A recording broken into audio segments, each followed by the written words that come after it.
Hello and welcome to Ramblings from the Little Shed. We are here tonight with Adam.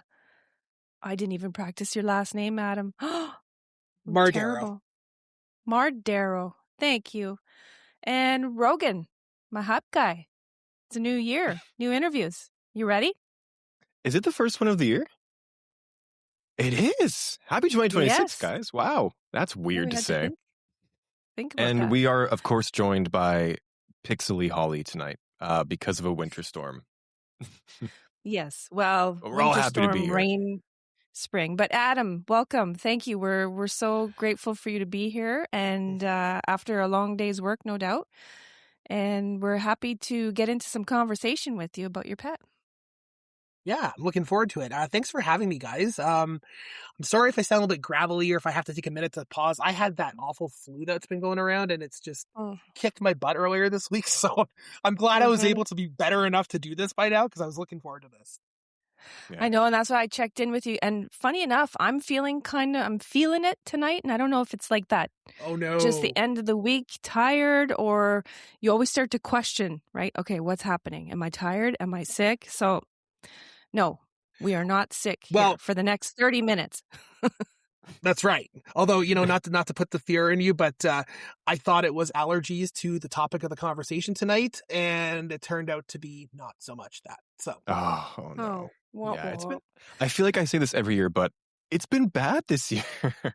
But I'm glad you're feeling a bit better, at least. Thanks. Hopefully.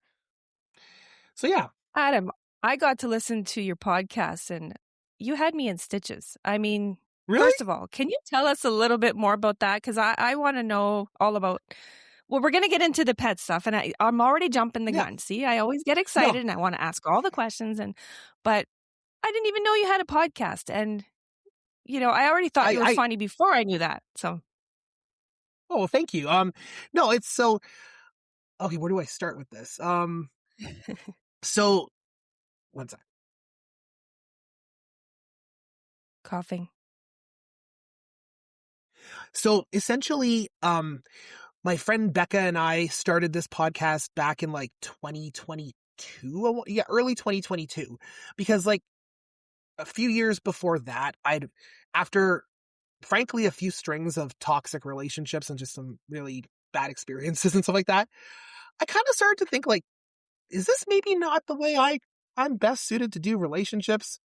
And this is coming on the heels of my also like adult processing of like growing up neurodivergent that went into like writing my book Uncommon Sense and Autistic Journey too. Like I was still in the process of writing it at that point, but like it was still kind of like my brain was processing all this stuff. And I thought, well, Adam, if your brain doesn't work the same way as other people's when it comes to a lot of other things, why would it work the same way as other people's when it comes to relationships? So I did a lot of thinking and realized I might be better suited to like polyamory. And this led me into exploring things related to that, figuring out, like really learning a lot about that. And I started to realize that like this entire community is about like consent, open, honest communication, about, like the things that like, frankly, monogamous people should be doing. Everyone should be doing, you know what I mean? And like, and you know what I mean? So like, the more I thought about it, the more I'm like, this seems like it'd be a bit of a challenge to unlearn stuff, but ultimately I think this is going to be healthier for me. So I started my own little journey. And my friend Becca, it's her story to tell, but she had her own not so fantastic experience, but like at the same time, it led us both to kind of realize we should do a podcast together about this. So in 2022, we started and we kind of try to tackle the intersection of neurodivergence and polyamory because we're both neurodivergent as well. And we both have our own experiences. So we'll talk about stuff related to that, and, everything else under the sun regarding it as well. Well, you definitely have a chemistry, like that synergy that happens and the way you feed off of one another, and you're comical, you're funny, but then you have serious moments. And I realized that you had a bit of not an absence, but you just on pause for a little bit and came back in December, and it's like you picked up where you left off and moving forward, right? That's the plan. 2025, well, I mean, I don't have to say it, but 2025 was, I think, a hard year for all of us for various reasons. It got in the way of the podcast a little bit. And that's okay. You just needed to pause for a bit, but now you're back. Exactly. And stronger than ever. So let's move into your pet. You have a Yeah, cat, Adam. I mean, I know the listeners can't see her, but she's curled up there on my couch, clearly, Okay. disdainfully not looking at us as cats do, As they do. as they do. Her name is Yeah. Shelby. I've had her since 2023. We're going on her third gotcha day on February 6th. My birthday's February 7th. I got her as my birthday gift to myself that year. And she's turning 4. And she has been a lovely, wonderful, infuriating, mischievous, and all around adventure in my life. In the Yeah. All the last right 3 words for a years. cat. Oh, yeah.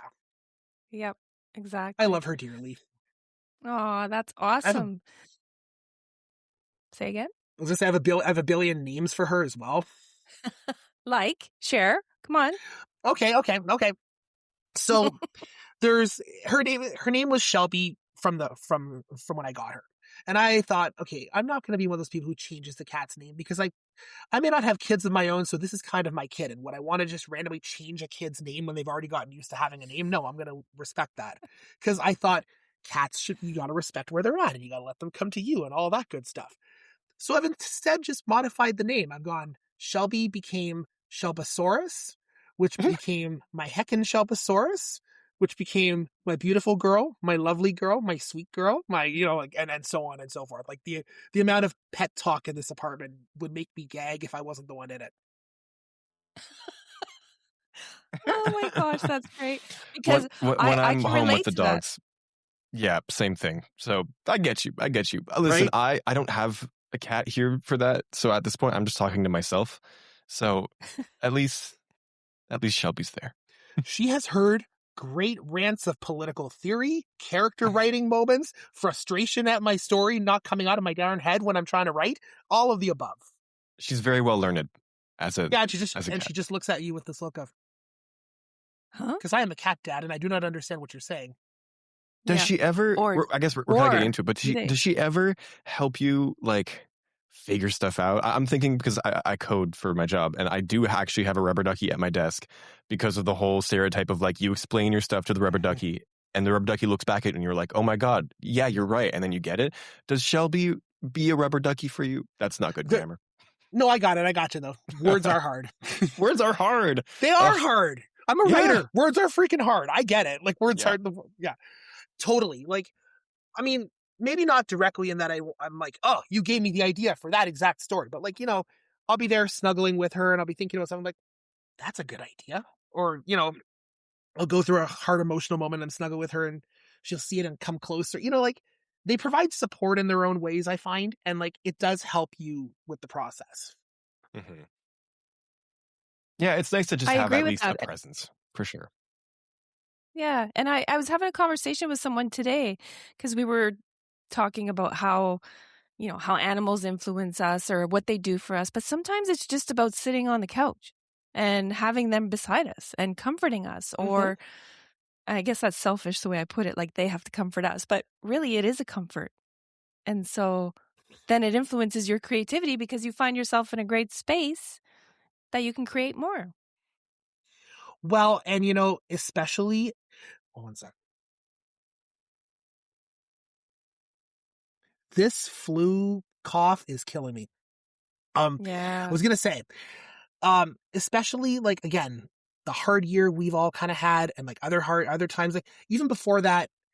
I mean, I'll get a little bit vulnerable here, but my mom had some health condition stuff happen 2 years ago, and I almost lost her. And this was around the time that I got Shelby, and she was there for me that entire time, and she came up to me and would snuggle me and all that stuff, and just having her around has kept my mental health better through a lot of the challenges we've faced over the last couple of years, and has kept me in the zone of being able to do the work that I want to do. You know what I mean? And so I'm very grateful that I got her. Yeah. Mm-hmm. Yeah, you can't underestimate that. Sorry, Exactly. Rogan. No, I keep interrupting you. I think the storm has a little bit of delay, so tonight's the night I talk over you all the time. Thunderstorm. No, it's all good. But I was going to ask Adam, and I suppose it's similar to what Rogan just asked you, but do you see yourself writing her into any of your future stories if she's not indirectly in anything that you have now. We're going to move into your work, but cool. So there's a bit of a history here. So I'm going to say yes, because I think I've mentioned to you in talking before, Holly, that I've been kind of writing the series that I'm working on right now for about 20 years on and off, coming back to it, adding stuff, hating the entire thing, restarting, you know how it is. Yeah. And one of the things I did during that time was write kind of like a prequel origin story with another friend of mine, and my best friend of like 20 odd years, or 30. Wow, 30 odd. No, I'm getting old. And so like he had a cat, Raven, that I adored.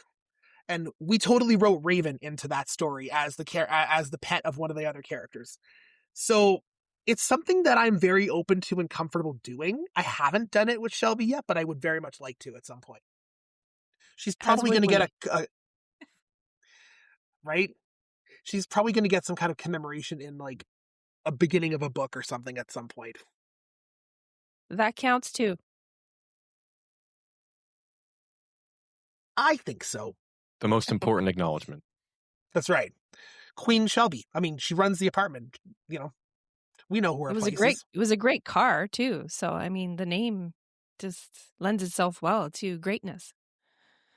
Also, I'm biased, but I kept it on a completely nerdy level as well, because one of my favorite bit part Next Generation characters from Star Trek is a Commander Shelby from one of the 2-part episodes, and I'm like, no, you know what? That suits you. I like it. I get that reference. I didn't know is there a car called a Shelby, Mom? Yes, I believe it's a. Oh boy. No, I get. Well, it's a muscle car. It's a muscle car. I know that for a fact. I just can't remember the make of it right now. Is it a? I actually didn't know that either. That's cool. Yeah, now I have to know. Talk amongst yourselves. Is that where I get that from? I always have this terrible urge to like Google everything now because I just like knowing. But I don't. But I know my cars. Normally you do. Yes. Shade. I was going to ask. So 20 years on a story. Is that more of like a personal project or something that you maybe want to like do something with? Oh, it's both actually. Both, so yeah. One sec. So essentially, like, okay, where do I start with this? So I've always been a big sci-fi nerd. I've been kind of like but I've always wanted to write my own, not necessarily do fan fiction and other stuff. But I've also had things that I'm not going to deny inspired me. And when I was in high school, it was things like Halo and Star Trek. I mean, to some degree, it all still is, but I've always kind of liked certain themes of like the whole like alien human wars types, and like like exploring philosophical things through that, and like maybe exploring the idea of like, we're not so different, why can't we all just get along, and all that, the quintessential sci-fi like morality play commentary stuff, right? So while my earlier drafts definitely read like barely a hair above bad Halo fan fiction, I will say I kept with it, and I've kind of been like low-key building out like my background, my characters, my universe for like 20 odd years, and just like not ever really sure I liked the draft, but I liked the world I was building. So I just kind of kept adding to it when I have a moment. It became a bit of like a personal project, like, hobby type thing, always intending to eventually do something with it. And getting my first book published back in 2021, after working on it on and off since like 2015, was kind of inspiring to me, because I thought I went through the process. I learned how the editing process works. I learned how grueling the editing process works. But I learned to be harsh but fair on myself, and apply the same kind of editing standards to myself that like I had done to me. So I kind of learned how to put a book together, what the process, So I thought to myself, I want to make my next project actually bringing that story to life. And I figured out how when I went to it's Wordstock Literary Convention up here in Sudbury. It's like a local literary convention. And there was a panel a couple years ago on how to write YA fiction. And I thought, this story is terrible as a attempt at serious sci-fi like my teenage self thought it could be, but it would be excellent YA fiction. So I thought, okay, you know what? Let's rework this. Let's promote some characters to lead. Let's demote some characters to supporting. Let's do the entire, let's treat this as a reboot. And like just take all the ideas I've done. Nothing is sacred. Everything gets reinterpreted through the lens of the YA and see where it all lands.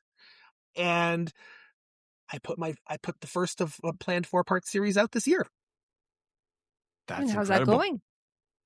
So far, so good. I had a really good time signing some books at a small bookshop in North Bay that I went to a month or two ago.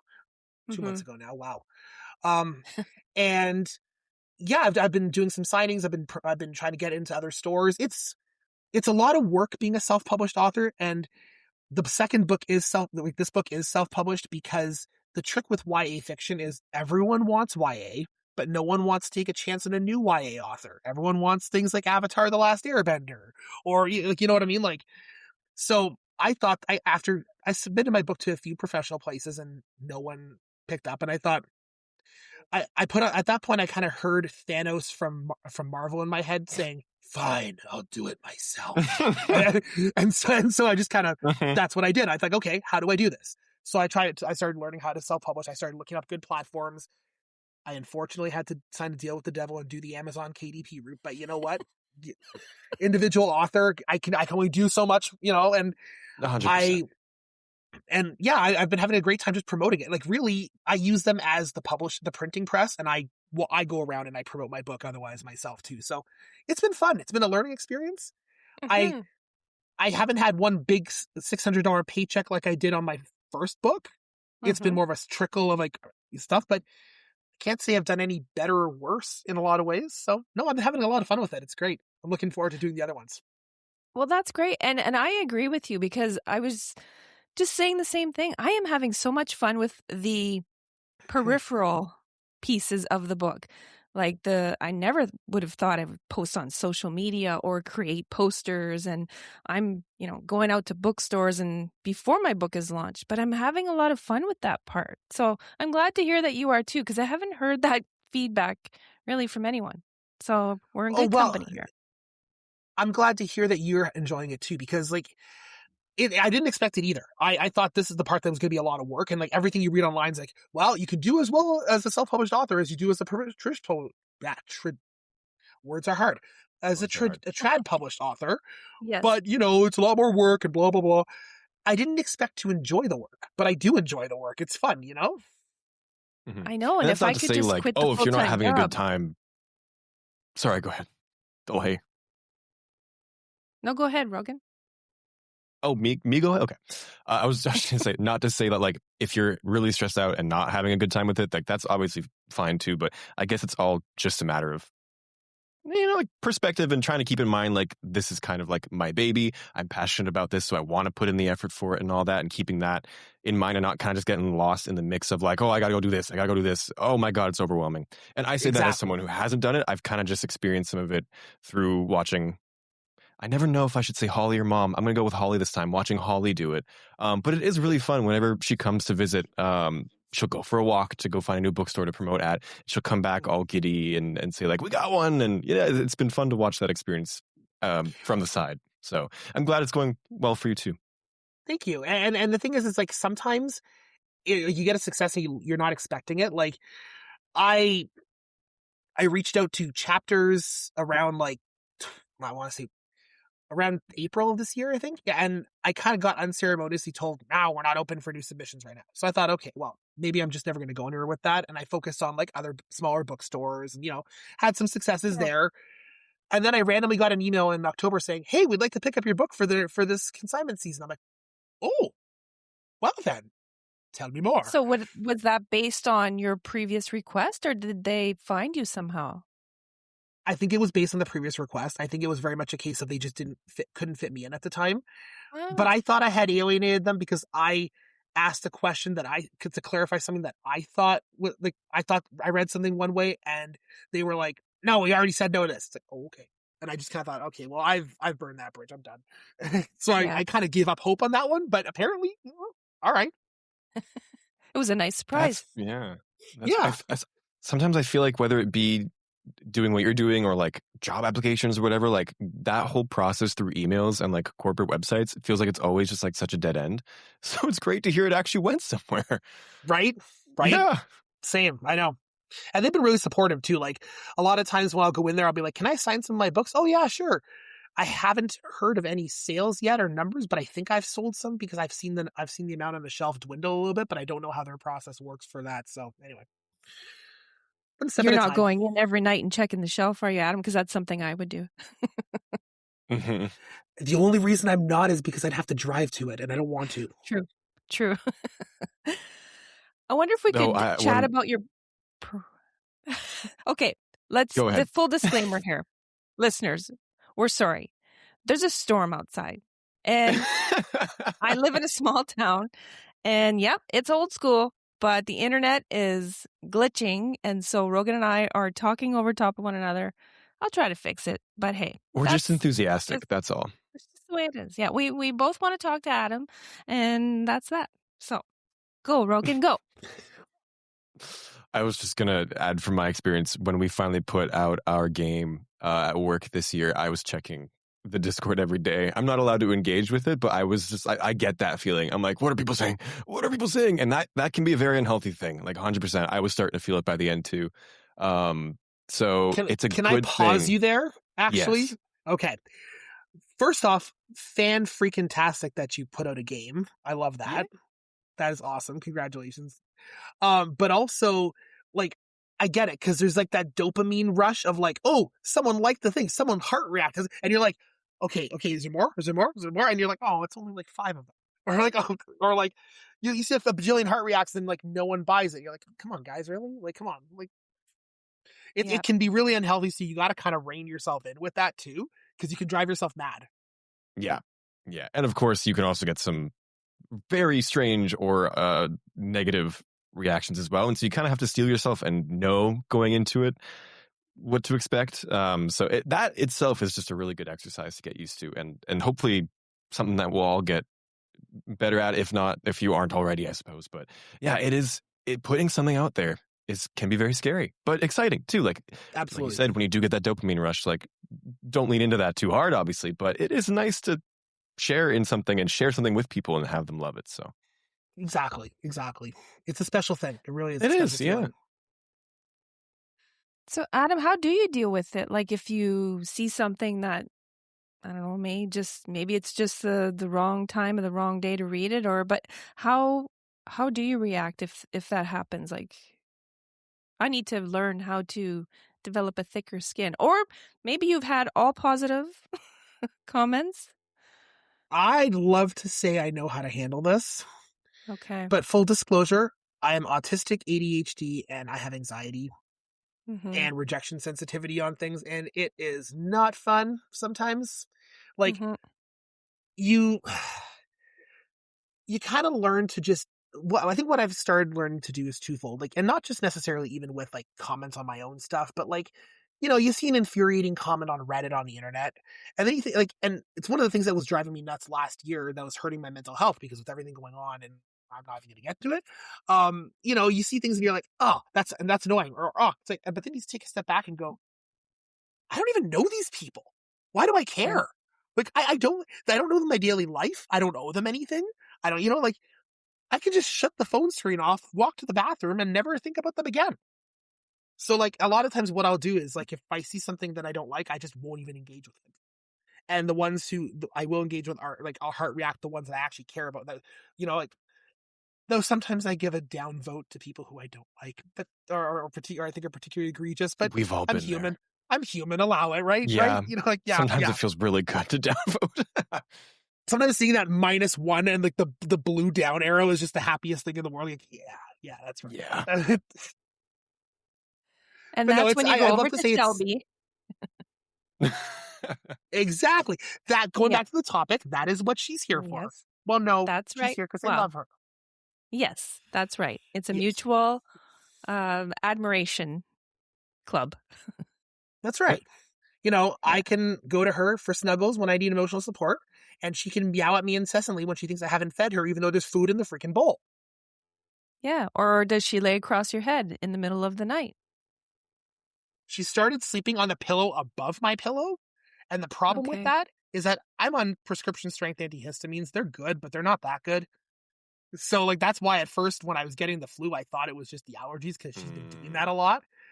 But I love her and I don't want to say no either because she starts hissing at me when I try to get her to move because it's her spot.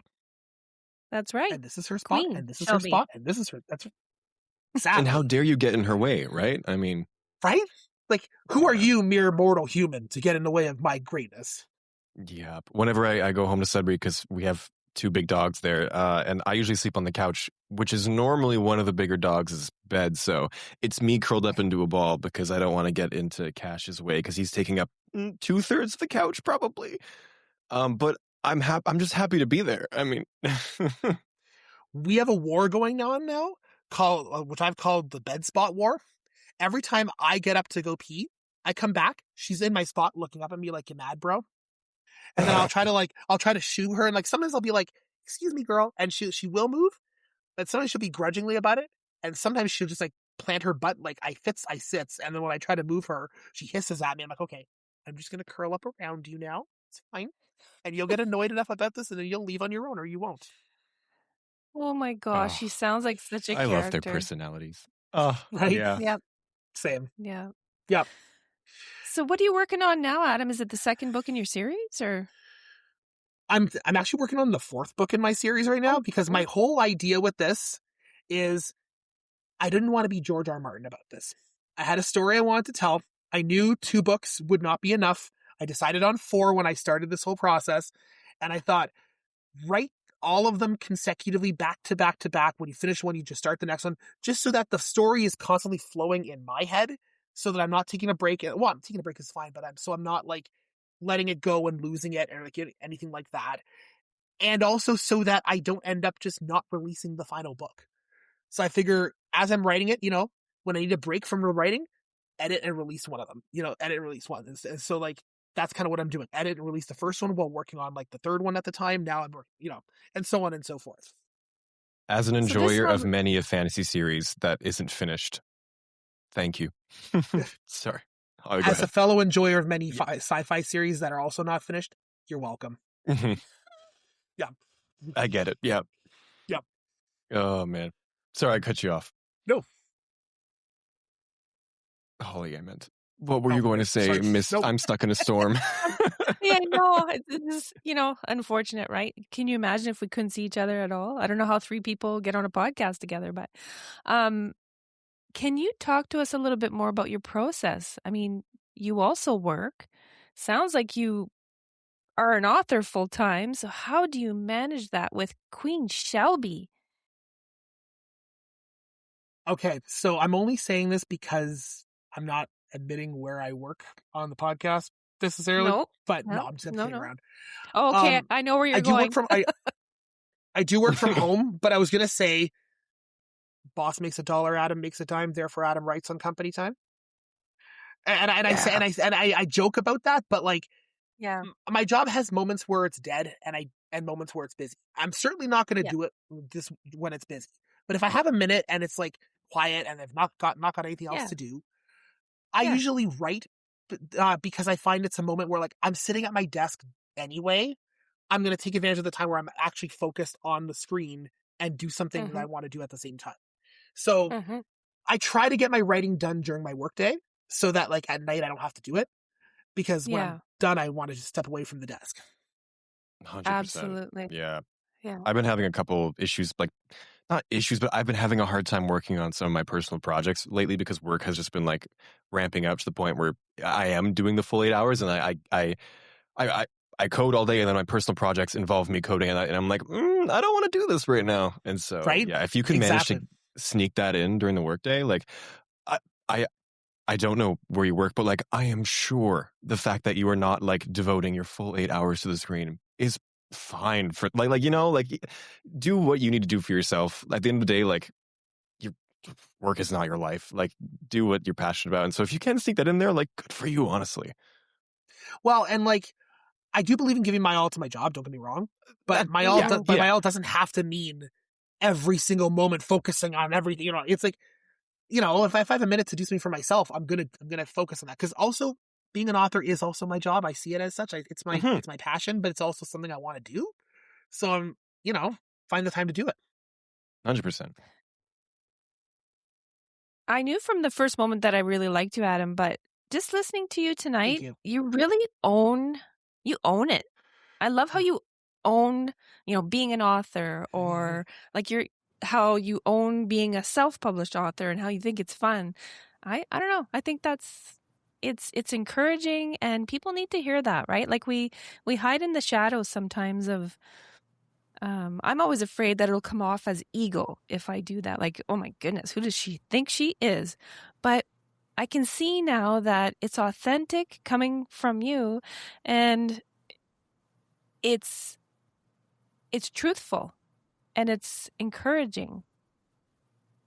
Thank you, Holly. I appreciate that. If I'm honest, thank you.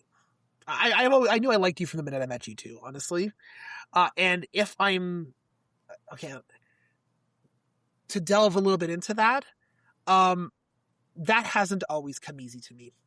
If I'm being honest, I was the bullied nerdy kid.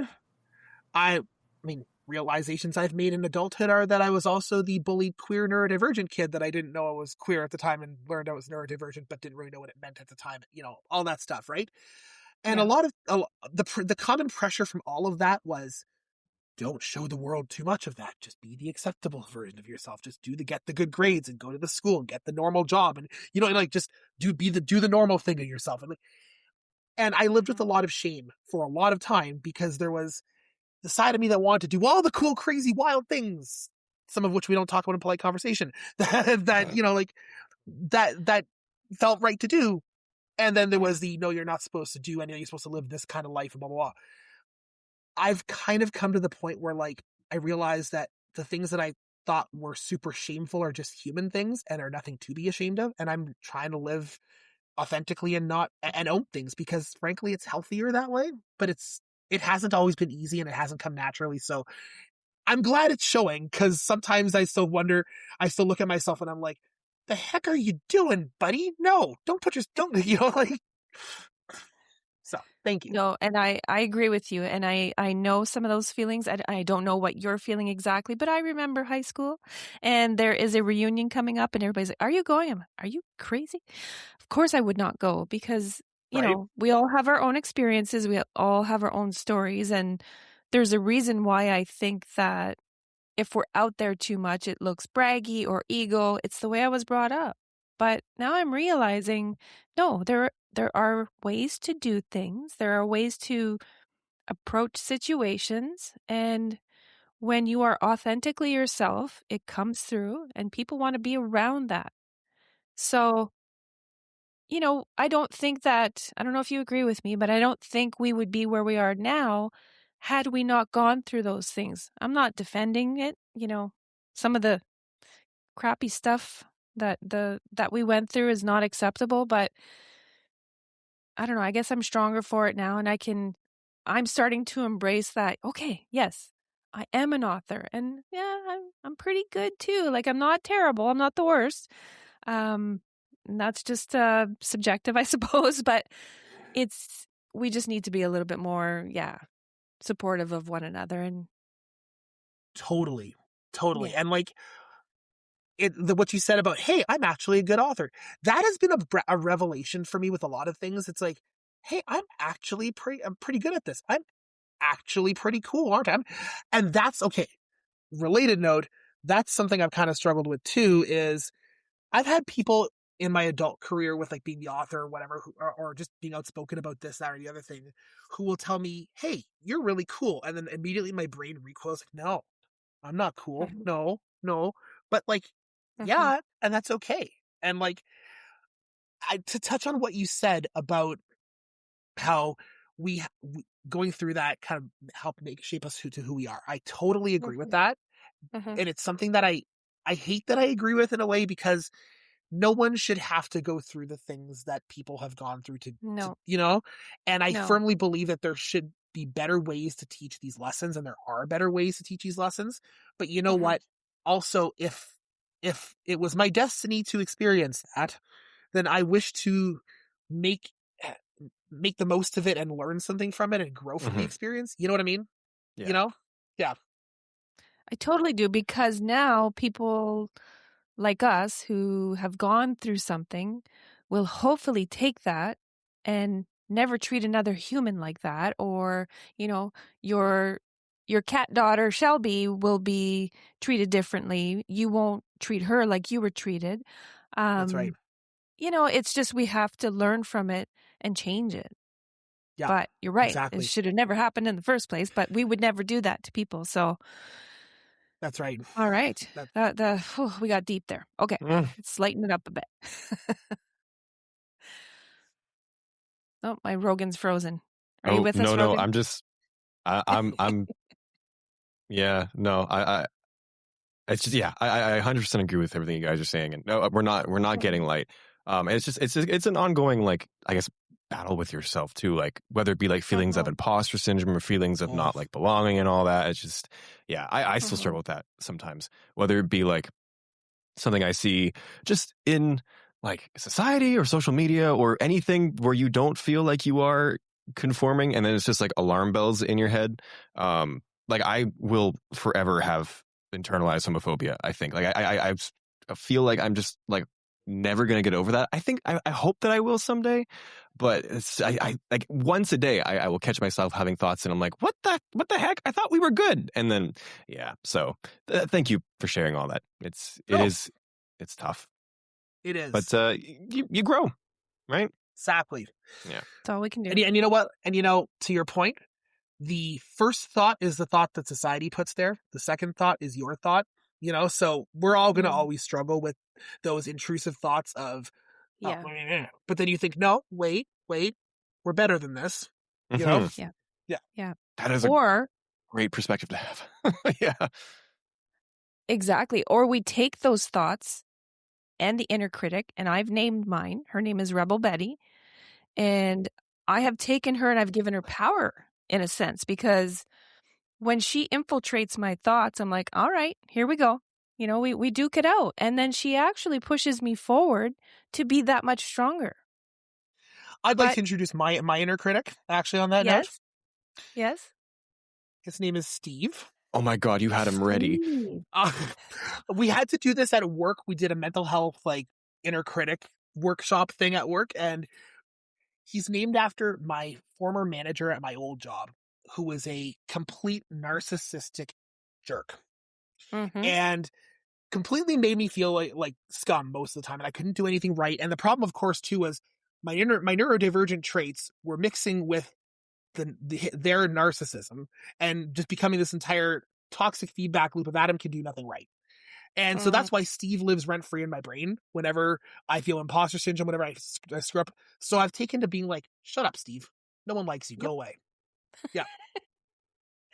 See, we're on the same page. Rebel Betty and Steve, they have a story of their own. I had to chuckle because I forgot about Rebel Betty. Rebel Betty's a great name. That's a great name for us.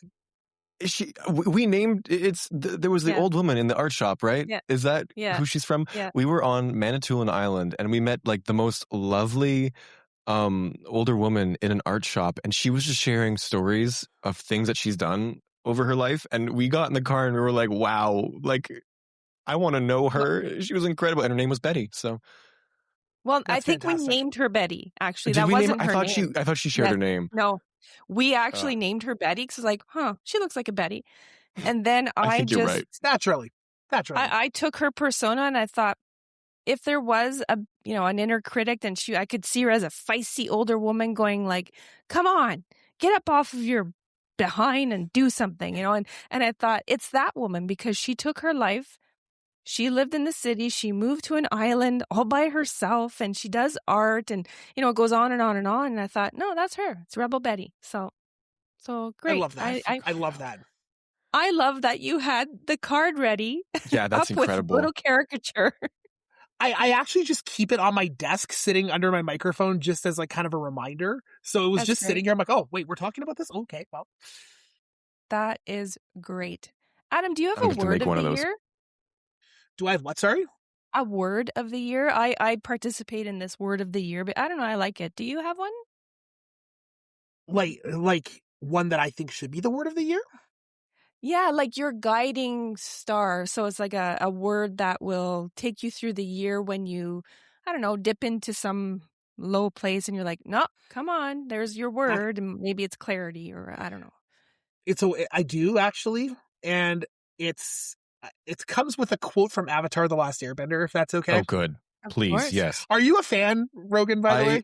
Just bought a bunch of the Avatar magic cards because they did a set. So did I. Yes. So did I. Black Sun 100%. Invasion. I got the Black Sun Invasion. Yeah. I saw it. Oh, I got the beginner box because I was visiting home. So I just wanted something to grab to play with my brothers. So I wanted that one too. Anyway, so you'll appreciate this then.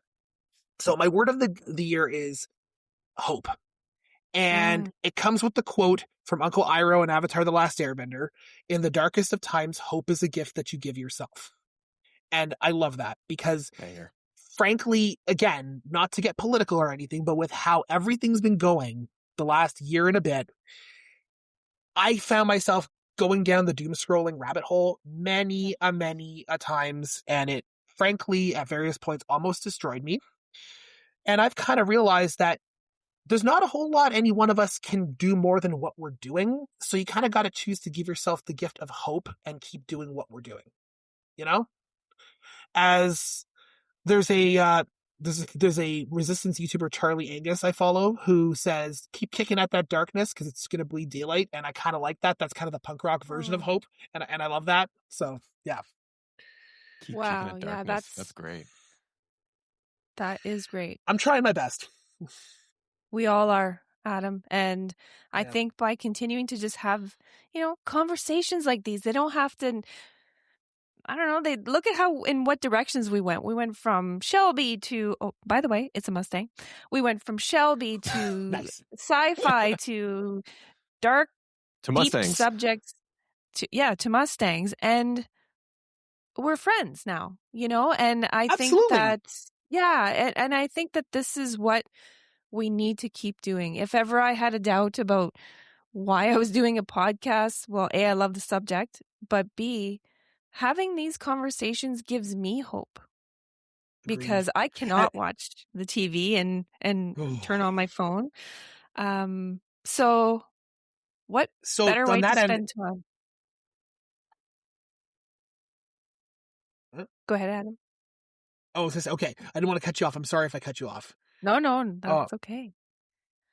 Because I was going to say, I completely agree. And to the note of that, like, I think as writers, something we can do is use our writing to put good things into the world. Because, like, one thing that I'm trying to do with my story is it's very much a YA about overcoming trauma and hatred through found family, and learning that what brings us together is more than what tears us apart. And frankly, there's a big undercurrent plot of standing up to genocide and fascism in there. And I'm doing that because I feel like, it was always there.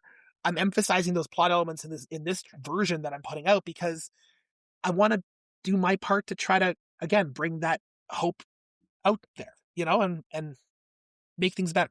I've always been about trying to make the world a better place, I guess. Well, there's no better way to end this podcast than on that note, because I couldn't agree with you more. And I hope you'll come back, Adam. It's been a great chat, and you and Rogan could geek out on, more magic cards. 100%. And he'll stop asking me to play. I'm not fantastic at it, but I do know how to play. That's all you need. I've been asking Holly to try a deck for millennia, but alas, maybe this will convince you. Maybe you've seen more. You've been exposed. Probably not. Who am I kidding? I'll bring my cards to the next Writers Guild meeting. Yes, there you go. But Rogan won't be there. No, but you will be. But you will be. Oh gosh.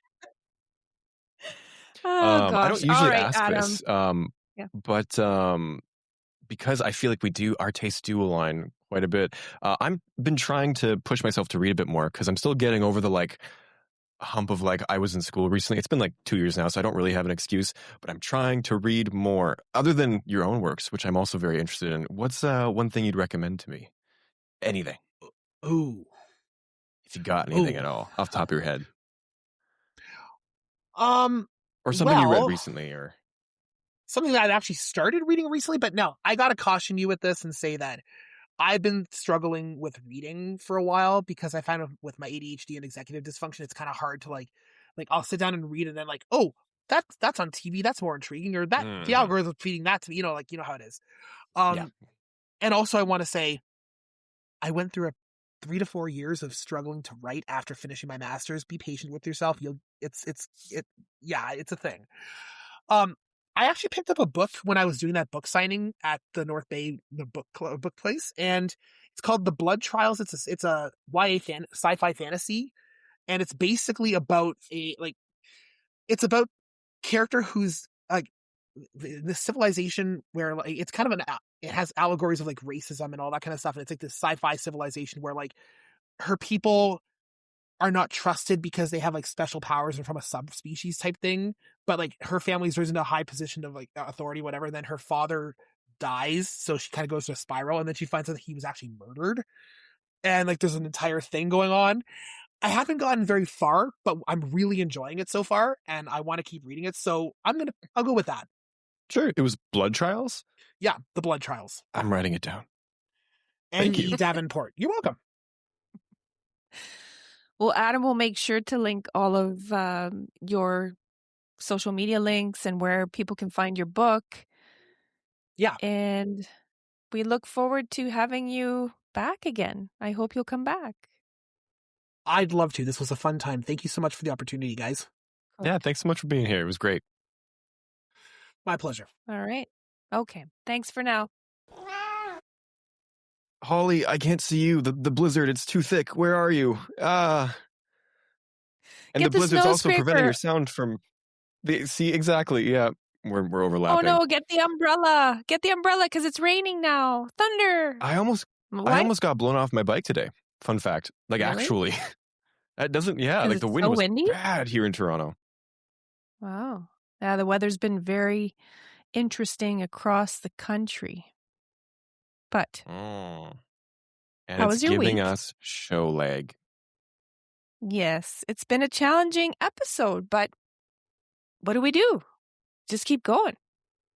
No, Why is what my we do voice is so you high edit it today? out. Oh, okay. Right. My job. How was what your week? are you? See, we're asking questions at the same time. Hold on. No. It's my turn. It's my turn. Okay. All right. Listeners, I'm so sorry. What are you enjoying this fine evening in terms of drink? That was a really weird way to word that. What are you drinking? Tonight, I'm keeping it real. Diet Coke. Actually, nice. I kicked it up a notch. It's President's Choice, caffeine-free Diet Coke. What's the point of drinking it? For taste. Just for the pure satisfaction. People can't see my video, but I'm grimacing so hard. Yeah. Why would you do that? I like President's Choice. Okay. But get Coke. I know. It's just that Coke is for a case of 12 now is $10. Yeah, well, dish out for Coke. It's Coke. I'm a Pepsi person, to be clear. But the President's Choice is actually really good. And it's the price of what a case of pop used to be for a brand name. It's a bad opinion. They're probably all made in the same plant. Yeah. So I'm a sucker for branding. That's what I'm drinking. Though, so. I've had an excellent week. I'm just really tired. It's Friday, right? So Mm-hmm. How about you? What are you drinking out of that beautiful buffalo plaid mug? Yeah, I know. Showing that off the whole time. It's probably my favorite mug. It's just chai. Oh. Some good old chai. Oh, yeah. Classic. Nothing exciting. I think it's Twinnings brand. I'm not sure. I don't know. Well, you know what? I mean, we're laughing, but different types of tea do result in different tastes. So let's move on to the shirt. That is a chai. Sorry, again, the leg. I was just say, especially a chai, from brand to brand, it could be very different. Mm-hmm. And when I say chai, it's like masala chai, not like a, okay. Trying to avoid chai tea, Oh, yes, that's right. Not London Fogs. Earl Grey tea can differ so much from brand to brand. Some of it can be flowery, some of it can be smoother, vanilla. Yeah, but anyways, nice plaid. When I Thank you. Sorry, I am going to get to the plaid. You keep bringing it up, but just really quick, when I worked at Tim Hortons, I was drinking the Earl Grey tea there, and someone was like, it kind of tastes like Fruit Loops. And now when I drink Tim Hortons Earl Grey tea or London Fog, Fruit Loops, it's all I taste. Yes. So you're welcome for that. I hope I've ruined Earl Grey tea for all of you. There are many things that I enjoy at Tim Hortons, but their tea is not one of them. I don't know what it is. I actually, for the first time, so usually when I go into the office, I get a large double. But recently, I don't know if it's just the one Tim's that I go to, but like battery acid. I don't know. It's just been terrible. Tim's can be hit and miss, but so I finally got a steep tea instead. And I enjoyed it quite a bit more. Like I want coffee in the morning, but if I'm going to go to Tim's, the steep tea is more like consistently good, I would say. Safe. Yeah. Ah, well. Gosh, can we talk about it? It is a lovely plaid that I'm wearing, though. Yeah. It's the one that you got me. The color scheme is based on Moraine Lake in Banff National Park, my favorite place on this planet. So thank you for that. Oh, when did I get you that? I've probably worn it a couple years ago, like 2 or 3 years ago. And I did wear it. Nice. No, so I was going to say I wore it when I went to Moraine Lake. I actually haven't seen Moraine Lake yet, which is a travesty. But I did wear it at Lake Louise, which felt appropriate. Interesting. What about you? My plaid is an oldie, no, it's not vintage, but I got it at American Eagle years ago. But it's all sorts of colors, mainly on the red side, but it's the perfect flannel that has softened over time and loads of laundry. And it's one of my favorites. And I hope and never putting it in the dryer. Shrink it. No, never, ever put it in the dryer. Never. Sin. All right, we're going to do a new thing structurally for the podcast, which is very structured and organized. Holly, what is your...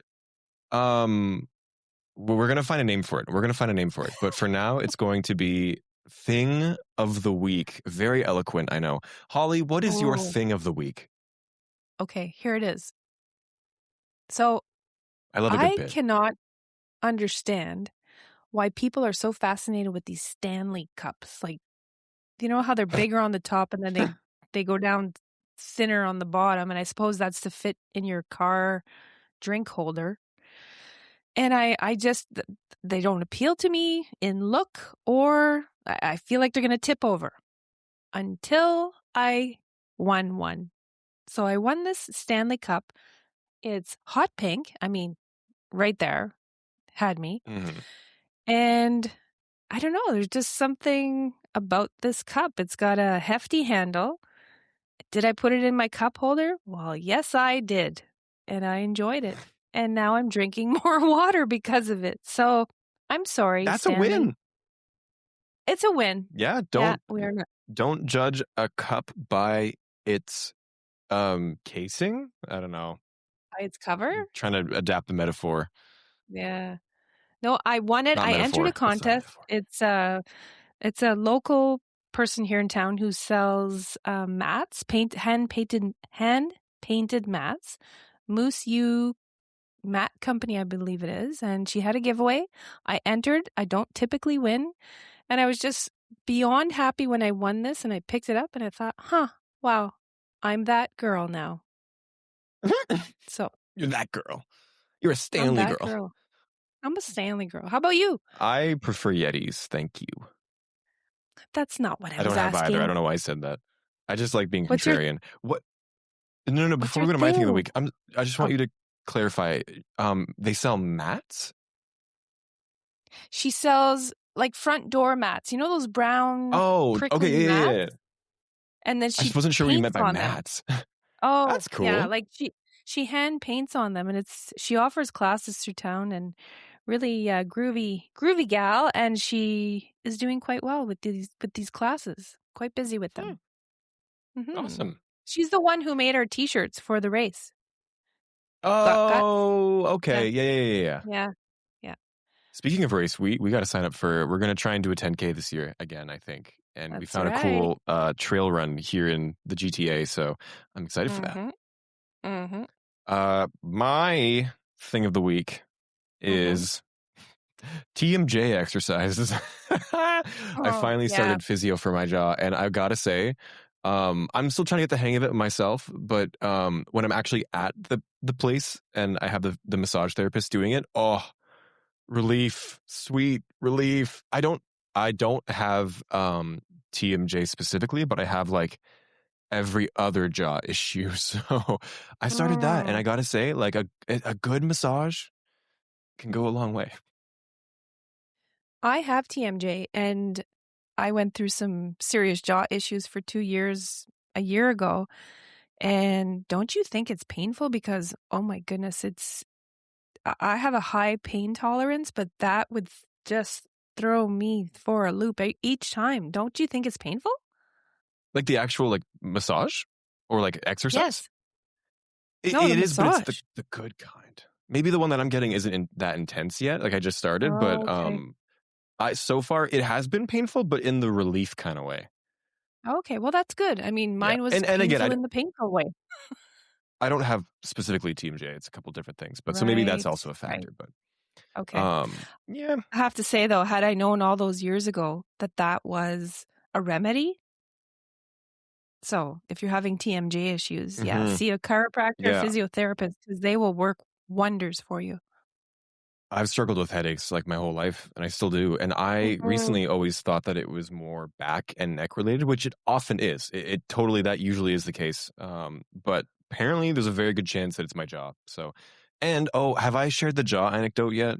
I feel like I'm repeating a lot of anecdotes in this podcast, but I don't think we've talked about your jaw as an anecdote on the podcast. Okay. A certain lovely, wonderful human in my life named Holly would always complain when I started growing my beard out in high school, would always complain that it was lopsided and that I was shaving it wrong and I was doing a good job. Turns out it's just my jaw that's lopsided. And so I feel so vindicated now that I like clinically have jaw problems. I was trimming it correctly the whole time. That's it. It's not that exciting of a story, but yeah, that's right. Apologize. So, but like nothing ever happened though. You weren't in an accident or? No, I think I fell off. I think I fell off my bike when I was in 9th grade because I remember having jaw pain after that fall. Like a click happened and I have a bald spot on my chin. And like it lines up with the way that my jaw's tilted now. So yeah, was that when, little things that I'm not laughing at you, but was that when you had to bike to Tim Hortons for 5 o'clock in the morning? Yes, it was. Oh, we are terrible parents. No, you're okay. You got to let them get toughened up a little bit. No, so yeah, when I worked at Tim's, there was a shortcut, but it was this old like it's not even a road. It's like this muddy path between roads in Ontario, and. Okay, wait, I'm clapping. Cut that out. Yes. Yeah, sorry. I got excited. Yeah, Tim's was my first job, and it wasn't even a road. It was like a shortcut between roads. It was like an old muddy path that had these crazy, what do you call it? Like, not trenches, but like dips because of the rain collecting and like quads going through it. And I would bike that to go to work and to get home. And I specifically remember I was biking back. It was the first big storm of the summer, and I heard a thunderclap, and I got excited, and I looked up, and I immediately hit one of the holes and crashed my bike. And fell on my chin. And I think that's why I have jaw problems. Wow. Well, I also hit a pothole when I was 30 and busted my whole shoulder. So wear your helmets. Yeah. There. Yeah, no, I think I was wearing my helmet, and thank God for that. Although I fell on my chin, so it didn't really matter, but it's still important. But just think. You start wearing a chin helmet. Those are a thing, right? Like the big thick strap that you put, I think. Well, it's like a motocross helmet, but... you know what? Folks wear motocross helmets when you go on a nice bike ride through the neighborhood. I mean, it has been trending with the younger folks. Has it? All right, well... Yeah, we've talked about my chin long enough. I think we got to call it. Yeah, I think we've probably lost all 4 listeners by this point. Yeah, at this point. Little did you know. Oh, God. Oh, my gosh. Okay. Have a good weekend. Have a good week. Have a good night. Good morning, whenever you're listening to this. We really appreciate it if you stuck with us this long. Yeah, this was a weird one, and that's my fault. I'm so sorry, but thank you so much for sticking with us. If you are hearing this, you're amazing, and I hope you have a great week. Yeah, same. Okay. Bye for now. Bye, Rogan. Bye for now.